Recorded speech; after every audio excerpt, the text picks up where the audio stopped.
Hello friends, तो कैसे हैं आप सब। आई होप कि सब बहुत अच्छे होंगे।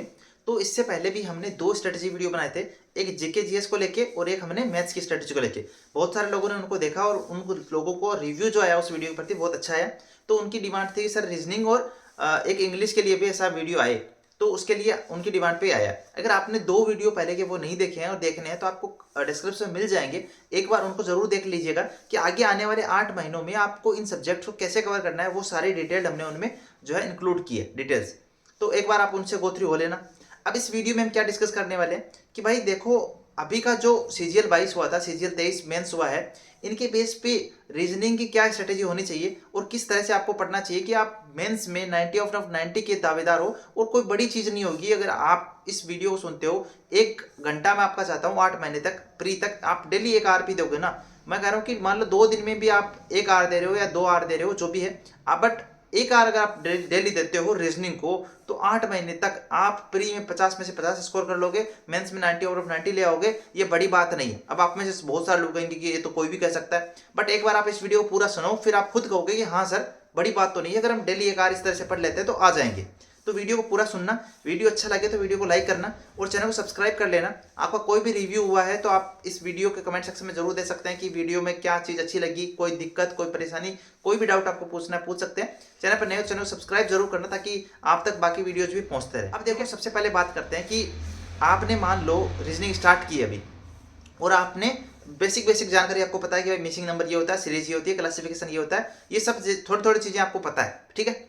तो क्या करना है, आपको स्टार्ट करना है। एक वीक है आपका, 7 दिन का वीक होता है। तो पहले 5 दिन में आपको 5 टॉपिक मैं बता रहा हूँ। 5 टॉपिक कौन कौन से हैं? सीरीज है, मिसिंग नंबर है, क्लासिफिकेशन है, एनालॉजी है और कोडिंग रिकॉर्डिंग है। ये 5 टॉपिक है, ये 5 दिन रखने हैं आपको। और बाकी जो 2 दिन है उसकी बात करते हैं अलग से। तो पहले 5 दिन में हमने 5 टॉपिक ये देखे और इन 5 टॉपिक में से प्रत्येक टॉपिक या 5 क्वेश्चन या 6 क्वेश्चन या 7 क्वेश्चन, जितना भी आप मैनेज कर पाओ 1 आवर में, उतने हर टॉपिक में से 5-5 या 7-7 या 8-8 या 10-10 क्वेश्चन आप डेली लगाओगे 5 दिन तक, ठीक है। अब छठवें और सातवें दिन क्या करोगे? ये 5 टॉपिक तो अलग चल रहे हैं। छठवें और सातवें दिन आप क्या करोगे? अपने रैंकिंग, डायरेक्शन, जो ब्लड रिलेशन, ये जो दूसरे टॉपिक है मिरर इमेज, वाटर इमेज, एक एक करके इन टॉपिक को खत्म करोगे।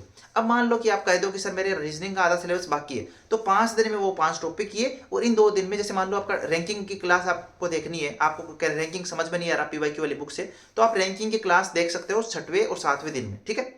तो ये कर सकते हो। तो आपको 5 दिन तो उन 5 टॉपिक के लिए रखने हैं और 2 दिन में जो आपका टॉपिक कंप्लीट नहीं है रीजनिंग का, या जो आपको लगता है कि इस टॉपिक की मेरी प्रैक्टिस नहीं है, या जो भी बाकी टॉपिक है जिनकी वेटेज तो है बट वो थोड़ा इजी वे में हो सकते हैं, इनमें ज्यादा प्रैक्टिस चाहिए, तो इनको 5 दिन कर रहे हैं। जो आपका 50 out of 50, 90 out of 90 decide करेगा ना, वो ये 5 दिन वाले टॉपिक डिसाइड करेंगे। और बाकी 2 दिन जो आप दे रहे हो वो आपको बाकी स्कोर में कवर अप करेंगे। तो बाकी 2 दिन में आपको ये बाकी जितने भी टॉपिक हैं आपके, चाहे मिरर इमेज हो, वाटर इमेज हो, प्लस जो आपका डायरेक्शन हो, रैंकिंग हो, ब्लड रिलेशन हो, वहां करना है, ठीक है। अब देखो, वो 5 टॉपिक जो मैंने बताए वो कहीं ना कहीं तो जाके खत्म होंगे ना। जैसे मान लो कि 1 वीक आपने सीरीज लगाया, 2 वीक लगाया, 3 वीक लगाया, तो 5 दिनों में आपका कोई टॉपिक, जैसे मान लो सीरीज वाला टॉपिक आपका कंप्लीट हो गया 3 वीक में, ठीक है।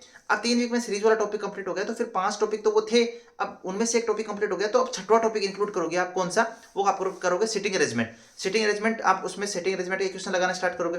फिर मान लो जैसे 5 टॉपिक में से आपका एनालॉजी टॉपिक कंप्लीट हो गया या क्लासिफिकेशन कंप्लीट हो गया, तो फिर आप क्या करोगे? 7वां टॉपिक उस 5 दिनों वाले शेड्यूल में इंक्लूड कर दोगे। कौन सा? आपका जो एजम्पशन, आर्ग्यूमेंट्स, कंक्लूजन वाला टॉपिक आता है, ठीक है, तो उसको आप स्टार्ट कर दोगे। समझ रहे हो? मतलब जो 7 टॉपिक है ना, जो हमारा फाइनल मार्क्स डिसाइड करने वाले हैं, या फाइनल हमारी जो रीजनिंग में कितनी स्कोर रहने वाले हैं वो डिसाइड करने वाले हैं, वो है आपके ये 5 टॉपिक जो मैंने पहले बताए थे: series, classification, analogy, coding recording और मिसिंग नंबर, और प्लस सेटिंग अरेंजमेंट और आपका एजम्पशन आर्ग्यूमेंट वाले क्वेश्चंस।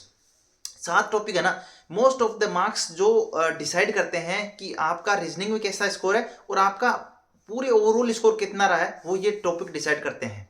तो इन 7 टॉपिकों तो आपको स्पेशल अटेंशन देनी है वीक के 5 दिनों में। और बाकी जो 2 दिन है उसमें जैसा मैंने बताया, ब्लड रिलेशन या जो भी टॉपिक आपके बाकी रह गए हैं, वाटर इमेज, मिरर इमेज, या कोई भी छोटे मोटे टॉपिक, जो बहुत सारे टॉपिक हैं जिनको बहुत इजीली आप समझ सकते हो, वो 2 दिनों में आपको वो टॉपिक कवर करने। तो इस तरह से 7 दिन का अपना कार्यक्रम रखो, जिसमें आप 5 दिन ये टॉपिक करो इंपॉर्टेंट वाले, और 2 दिन में वो टॉपिक करो। और इन 5 दिनों में भी आपको क्या क्या करना है कि जो 5-7 टॉपिक मैंने बताए, उनके डेली 5-5 क्वेश्चन या 6-6 क्वेश्चन या 7-7 क्वेश्चन, जितने भी आप 1 आवर में मैनेज कर पाओ वो करो, ठीक है। तो ये आपको ओवरऑल समझ में आएगा कि 7 दिन में मुझे 5 दिन में ये 5 टॉपिक के 5-5, 7-7 क्वेश्चन लगाने, बाकी 2 दिन जो बच रहे हैं उसमें मुझे बजट रिलेशन या डायरेक्शन रैंकिंग वाले टॉपिक मुझे कवर अप करने, या मान लो कोई टॉपिक मेरा बच रहा है अभी जो मुझे समझ में नहीं आया है, जिसकी क्लास लेनी वो कर सकते हैं।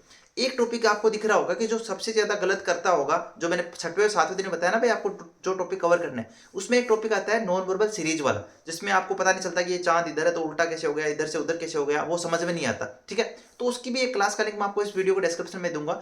देखो मैंने एनालाइज किया है कि ज्यादातर लोगों को वहां दिक्कत होती है, तो मैंने उसको भी थोड़ा इंक्लूड किया इस वीडियो में कि मैं आपको उसका लिंक डायरेक्ट यहाँ प्रोवाइड कर दूं।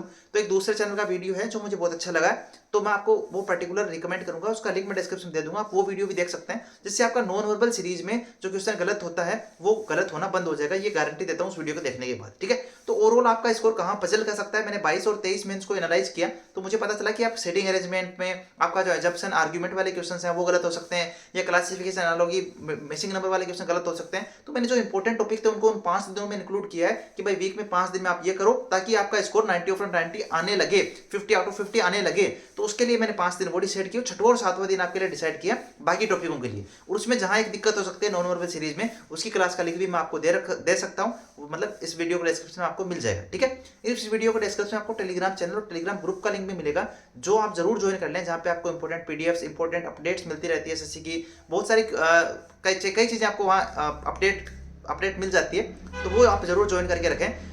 और इस वीडियो को अगर आपको अच्छा लगा है तो अपने दोस्तों के साथ जरूर शेयर करें। और ये आप खुद भी सोचिए कि अगर आपने 7 दिन में जो मैंने बताया कि इस तरह से पढ़ो, तो अगर आप सच में इस तरह से पढ़ते हो 7 दिन, है ना, और हर वीक में इसी तरह का शेड्यूल रखते हो, तो डेफिनेट सी बात है आपकी पीवाईक्यू बुक जो है वो 8 महीने में पता नहीं 4, 5, 6 बार कितनी बार हो जाएगी, ये आप खुद सोच सकते हैं। ठीक है, तो पीवाईक्यू बुक भी आपकी कई बार हो जाएगी, आप में कॉन्फिडेंस भी रहेगा, प्रैक्टिस फुल होगी, और जहां नंबर कटते हैं वो टॉपिक भी आप बार बार डेली आप उनसे जाओगे, जैसे 5-5 क्वेश्चन डेली कर रहे हो ना, मिसिंग नंबर, कोडिंग डिकोडिंग वगैरह जो भी टॉपिक बताए, तो वो टॉपिक्स आपको इतना कॉन्फिडेंस दे देंगे कि आपके जो नंबर भी कट रहे होंगे ना वो कभी नहीं कटेंगे। कॉन्फिडेंस आता है इस चीज से, आप डेली उस टॉपिक से जुड़े हो तो आपको पता अच्छा मिसिंग नंबर का क्वेश्चन तो मैं डेली कर रहा हूँ, अच्छा मैं कोडिंग डिकोडिंग का भी डेली कर रहा हूँ, अच्छा मैं जो सीरीज वाला क्वेश्चन है वो भी डेली कर रहा हूँ, तो मेरे ये क्वेश्चन तो गलत नहीं होने चाहिए। तो जब क्वेश्चन हमारे सामने होता है मॉक टेस्ट में, एग्जाम में, तो हमें कॉन्फिडेंस रहता है कि इसको तो मैं डेली कर रहा था, डेली 5 दिन वीक में कर रहा था, तो मेरा ये क्वेश्चन तो गलत नहीं होना चाहिए। तो यही चीज है जो आपको स्कोर बढ़ाती है।